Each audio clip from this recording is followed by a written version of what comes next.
Hi friends, good morning. నా పేరు Srikanth. Particular ఈ క్లాస్లో వచ్చేసి మనము is text okay. So is text అనే డాక్స్ ఫంక్షన్ గురించి మనం తెలుసుకుందాం.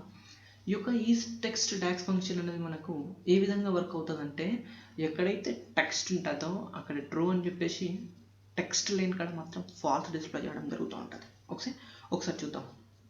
ఇప్పుడు నేను చేస్తున్నట్టే న్యూ కాలం తీసుకుంటున్నాను.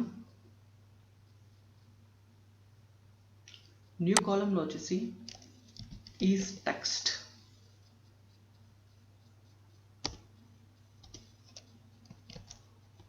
చూడండి.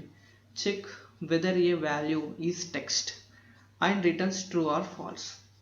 ఎక్కడైతే మనకు టెక్స్ట్ ఉంటుందో అక్కడ మనకు ట్రూ అని చెప్పేసి అదర్వైజ్గా ఫాల్స్ వస్తుంది. ఇప్పుడు నేను ఏం చేస్తున్నాను, నంబర్స్ యాడ్ చేస్తున్నాను. నెంబర్స్ యాడ్ చేసేస్తే ఏం చేస్తుంది చూడండి ఫ్రెండ్స్, ఇక్కడ మనకు మొత్తం ఫాల్స్ ఇస్తూ ఉంటుంది. ఎప్పుడైతే నేను ఇక్కడ నేమ్ ఇచ్చానో అంటే టెక్స్ట్ ఓకే, నేమ్ అనే ఫీల్డ్లో మనకు టెక్స్ట్ అని ఉంది చూడండి. ఈ యొక్క నేమ్ అనే ఫీల్డ్లో మొత్తం టెక్స్ట్ ఉంటుంది. ఎప్పుడైతే ఈ పారాంథసిస్ క్లోజ్ చేసేసినట్లయితే ఇప్పుడు చూడండి మీకు మొత్తం ట్రూగా డిస్ప్లే చేస్తూ ఉంటుంది. ఓకే, సో ఈ విధంగా మనకు ఈజ్ టెక్స్ట్ అనే ఫంక్షన్ ఉపయోగపడుతూ ఉంటుంది. నా వీడియో కనుక మీకు నచ్చినట్లయితే తప్పకుండా మన ఛానల్కి సబ్స్క్రైబ్ అయ్యి మరిన్ని పవర్ బై క్లాసెస్ చూస్తూ పవర్ బై నేర్చుకోండి. Thank you friends, bye.